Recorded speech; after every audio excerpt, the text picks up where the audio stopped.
Cette émission est conçue et réalisée par des membres de la communauté avec l'aide de Télé-Cogeco.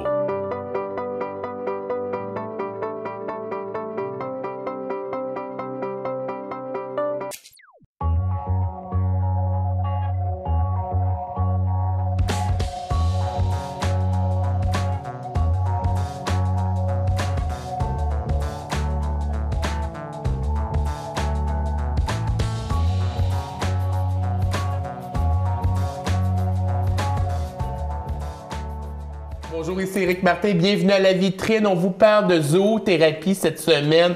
Deux sujets reliés justement à la zoothérapie. Et vous allez le voir à mes côtés, j'ai le nouvel emblème de l'école du Boisé à Sept-Îles. C'est votre chien d'école, Sylvie. Oui, c'est Ulysse du Boisé.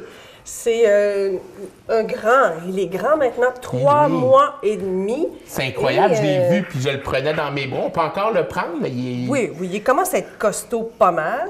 Et il commence à être pas mal habitué aussi dans les corridors de l'école. Okay. Tout le monde le connaît, tout le monde est habitué de le voir, pas dans les corridors encore beaucoup, parce que c'est encore un tout petit qui a beaucoup d'apprentissage à faire, mais tout le monde connaît Ulysse. Alors lorsqu'on le voit, même de loin, ou même lorsqu'on va se promener sur les plages, « Hey, c'est Ulysse! Allô, Ulysse! » Ah non, puis les enfants, il y a quelque chose d'apaisant par la présence du chien, je le disais juste avant l'enregistrement, mais tu avais déjà recours au service d'Hélène Desaulniers parce que c'est Hélène Desaulniers de la Patte Complice qui fait l'entraînement, justement, de notre cher Ulysse. Effectivement, c'est Hélène qui ne fait pas juste l'entraînement, là. Hélène, elle fait partie du projet depuis l'embryon, là, dans le fond, puisqu'on avait discuté de « Oh, ce serait bien s'il y avait un chien, c'est tellement efficace ce que tu fais à notre école.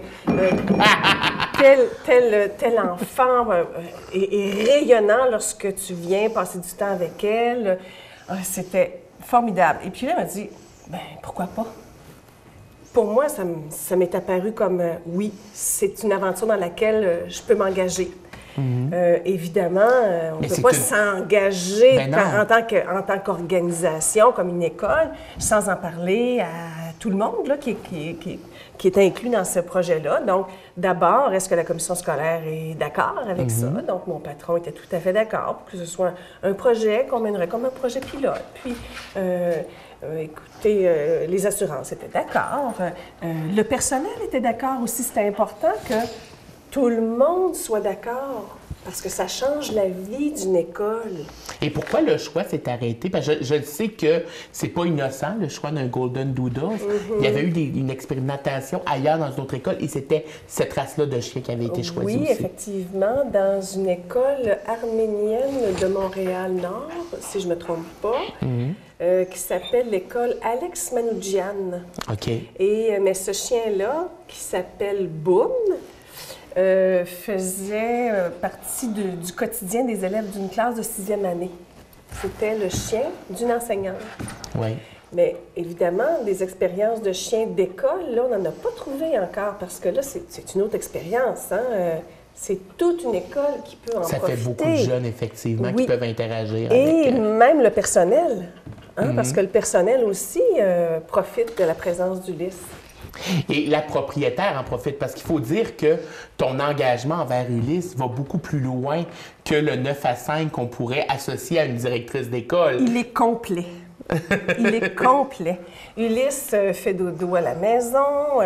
J'ai le plan d'entraînement que Hélène me fournit, donc je suis responsable aussi de l'entraînement du chien.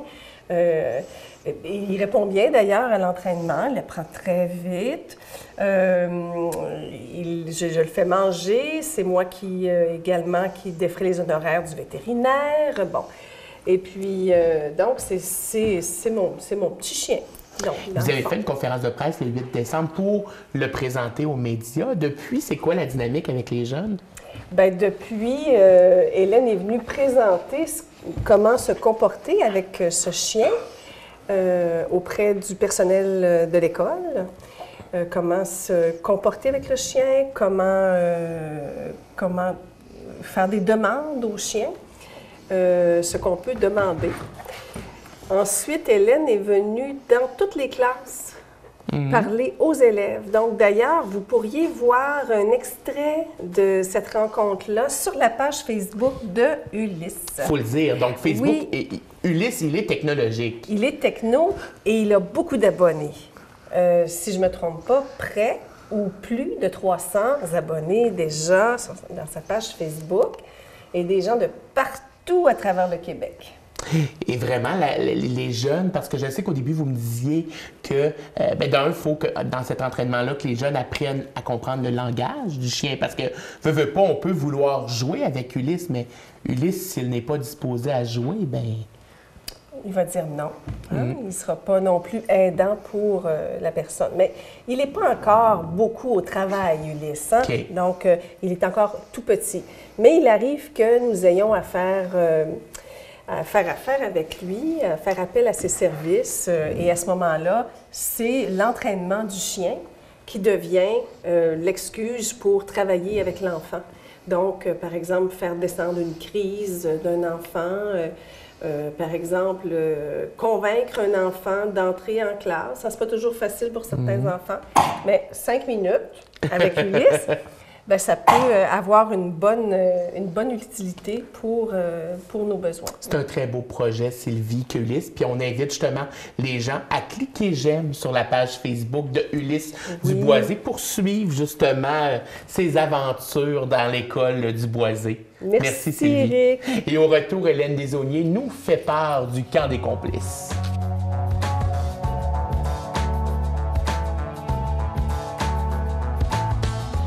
À Télé-Cogeco, vos commentaires sont importants pour nous. Laissez-nous un message au 1-800-709-3555 ou par courriel à commentaire.tvcogeco@cogeco.com. Nous sommes là pour vous.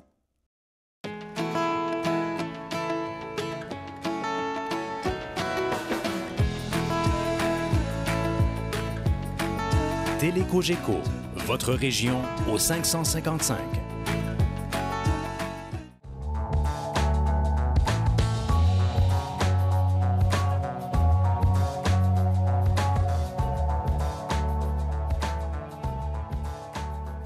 L'émission La Vitrine se poursuit. Cette fois-ci, c'est Hélène Desaulniers qui prend la relève. Bonjour Hélène. Bonjour.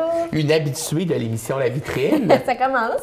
Oui. Et écoute, je voulais absolument qu'on puisse en parler du camp des complices. Je trouve ça fantastique. Puis en plus, cet automne, vous avez décidé de l'ouvrir au groupe scolaire. Oui, vraiment. Fait que le camp des complices, la version 2016, elle est bonifiée. C'est plus long, c'est plus d'enfants, c'est de la nouveauté. On est en processus d'accréditation avec l'Association des camps certifiés du Québec aussi. C'est un processus de 12 mois avec des formations, des visites sur le camp. Donc, on n'arrête pas. Et là, on s'est dit, bien, pourquoi pas donner la possibilité à nos groupes scolaires de vivre cette expérience-là, que tu sois à Bécomo, à Matane, au Nouveau-Brunswick, on est disposé à t'accueillir pour coucher. On a des animations de nuit, aussi l'interprétation des étoiles, constellations, contes et légendes, grands feux, musiciens, ça n'arrête plus. Là. Mais c'est unique en son genre, parce que c'est un camp de, si je peux appeler 2 jours, avec des soirées, mais c'est axé sur la zoothérapie. Ça se fait. Voilà.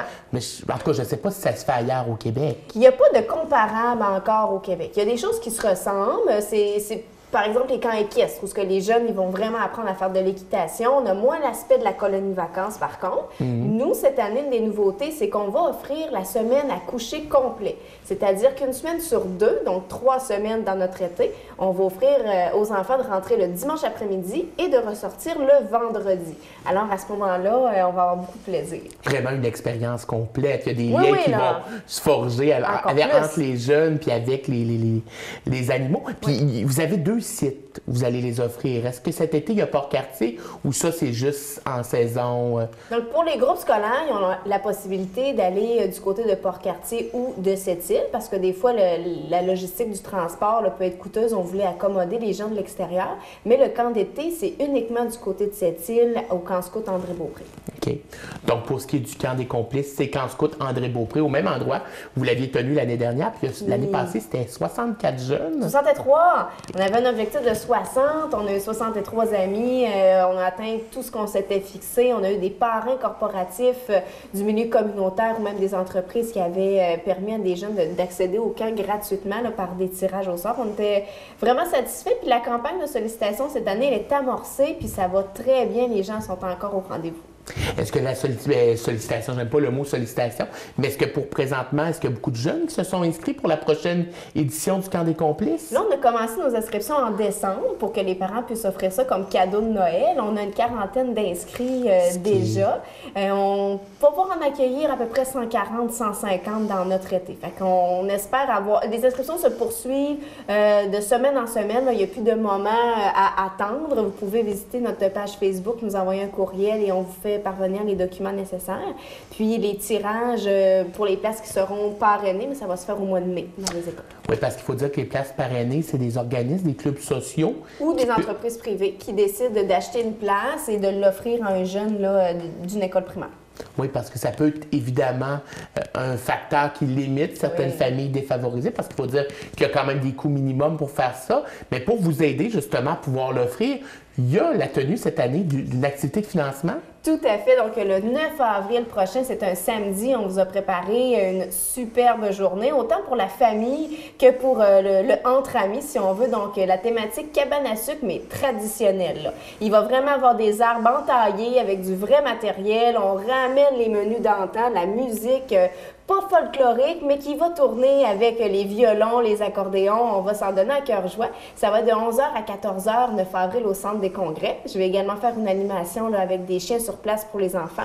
On prend une petite pause dans l'après-midi, puis le soir même, on fait un show bénéfice avec le groupe de Kevin Landry du Havre Saint-Pierre. Puis, ils m'ont même convaincu, là, je vais me prêter à la prestation musicale aussi. Très bon auteur, compositeur, interprète. Tellement. Moi, j'adore suivre son album Pour longtemps. Je le recommande aux gens. C'est très, très bon. C'est un visage ici de la Côte-Nord. Il fait beaucoup de shows chaque année. Donc, c'est bien qu'il ait accepté de s'associer à votre cause. Oui, c'est ça. Il nous aide là, à amasser des fonds qui vont nous permettre de continuer nos activités puis de développer aussi parce que nos infrastructures actuelles, bien, elles répondent grosso modo à nos besoins. On veut se retrouver bien dans notre environnement. On veut bonifier, mais pour ça, ça prend des sous pour aller de l'avant.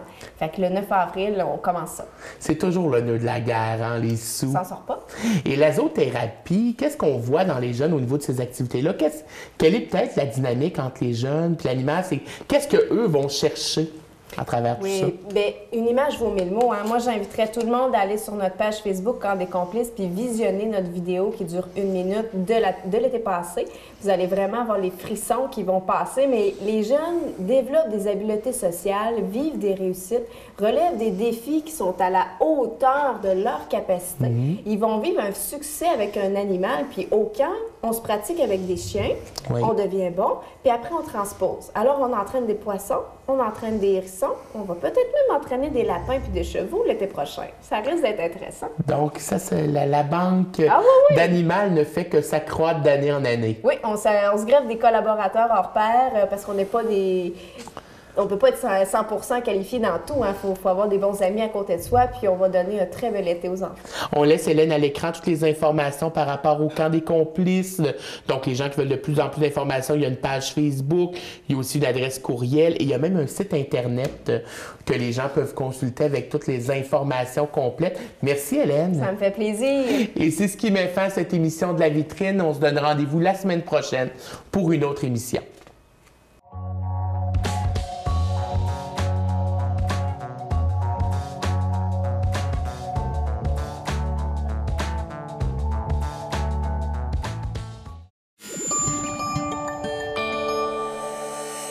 Télécogeco, un service exclusif aux clients de Cogeco.